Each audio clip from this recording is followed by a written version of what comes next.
साथियों नमस्कार, आपका स्वागत है बुंदेलखंड नेचुरल्स में। साथियों, इसके पहले भी मैंने आपके साथ ढेर सारे वीडियो बना करके शेयर किए हैं जो एक एक फसल विशेष पे वीडियो थे। मैं अपने हर वीडियो के साथ जो डिस्क्रिप्शन बॉक्स होता है उसमें मैं SFS मॉडल के विषय में आपको जानकारी साझा करता हूं।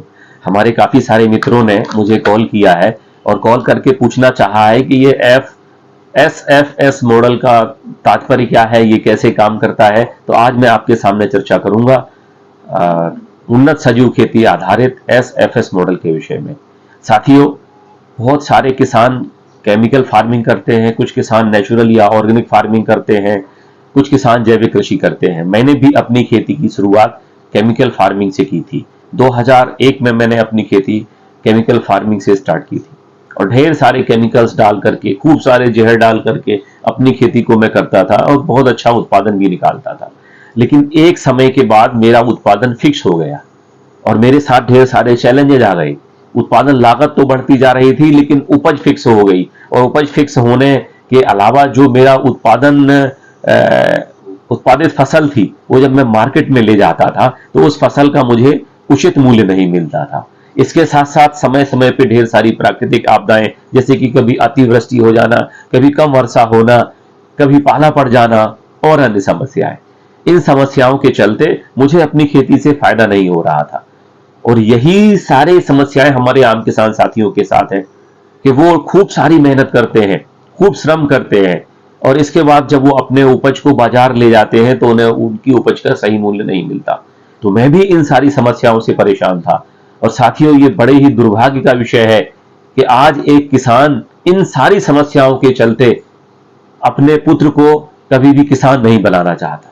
एक किसान अपने पुत्र को 5,000, 7,000, 10,000 रुपए महीने की नौकरी कराना पसंद करता है, चाहे वो प्राइवेट सेक्टर की हो या गवर्नमेंट सेक्टर की हो, लेकिन वो इसे किसान नहीं बनाना चाहता क्योंकि इतने सारे जोखिम है इस किसानी में, इतनी सारी समस्याएं, इतने सारे चैलेंजेज हैं। और बड़ी ही विडंबना है कि पृथ्वी पे समस्त जीवों को, जितने भी जीव पृथ्वी पे हो, चाहे वो पशु पक्षी हो, चाहे वो इंसान हो या अन्य जीव हो, उन सभी को खाना तो सबको है, भोजन तो सबको चाहिए है, लेकिन इस भोजन को उगाना कोई नहीं चाहता, किसानी कोई नहीं करना चाहता क्योंकि इतने सारे चैलेंजेस इस किसानी में थे।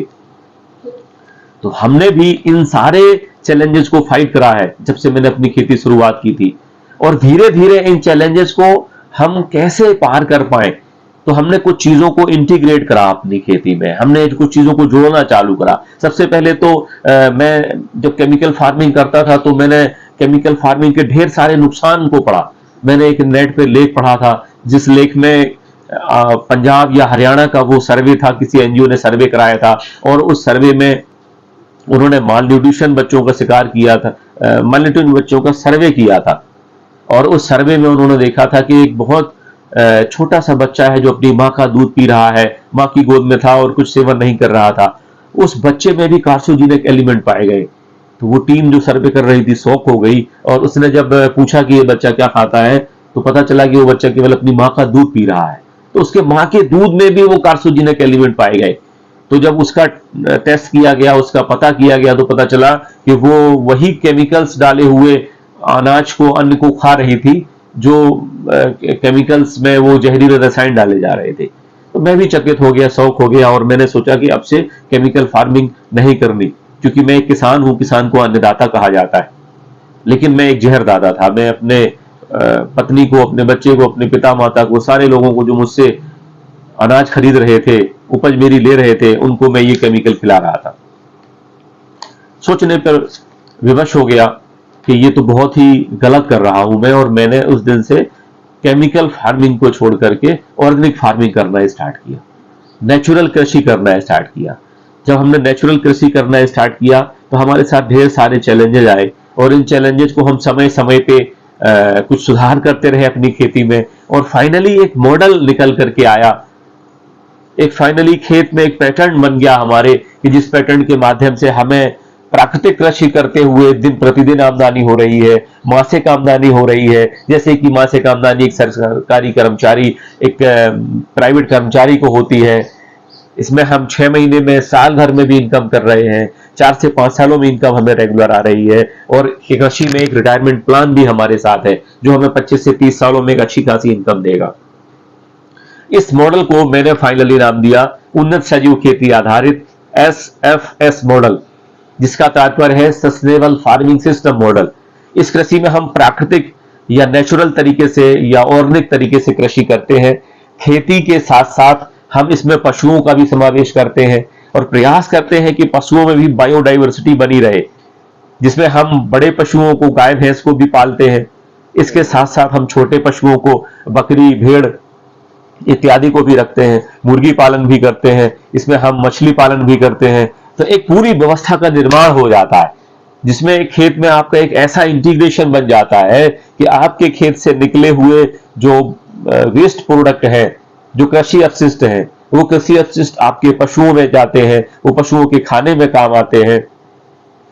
और पशु जो खा करके इन अपशिष्टों को गोबर देता है या जो मूत्र देता है, उसको हम प्राकृतिक खादों के माध्यम से तैयार करते हैं, प्राकृतिक खादें बनाते हैं और उन खादों को पुनः हम खेत में डालते हैं। तो इससे हमें खादों को क्रय करने में अतिरिक्त पैसा नहीं खर्चा करना पड़ता। हमारी खादें हमारे पशुओं से ही आ जाती हैं और हमारी आवश्यकता की सारी चीज हमारे खेत से ही निकल के आती है। एक परिवार की जो बेसिक नीड है, प्रतिदिन की खाद्य आवश्यकताएं हैं, सुबह से शाम तक वो जो भी खाता है वो किसान अपने खेत में ही इनको उगाए, जैसे मैं उगा रहा हूं। उसमें सब्जियां हैं, दाल है, चावल है, तेल है, मसाले हैं, इत्यादि सारी चीजें, दूध है, घी है। अगर आप नॉन वेजिटेरियन है तो चिकन है, मटन है, फिश है, सारी चीजें आप अपने खेती में ग्रो कर सकते हैं। तो इस मॉडल को हमने नाम दिया था उन्नत सजीव खेती आधारित SFS मॉडल। इस मॉडल की सहायता से आप अपने परिवार की दैनिक जीवन की आवश्यकताओं को पूरा करते हुए इस मॉडल में आप नियमित आमदनी भी कर सकते हैं, प्रतिदिन कुछ ना कुछ आमदनी कर सकते हैं। जो आज तक किसानी की समस्या थी, किसानों को प्रतिदिन आय नहीं मिलती थी, अनिश्चितता रहती थी, तो अगर आप खेती करेंगे तो खेती में भी एक से अधिक फसलें एक साथ उगाएंगे।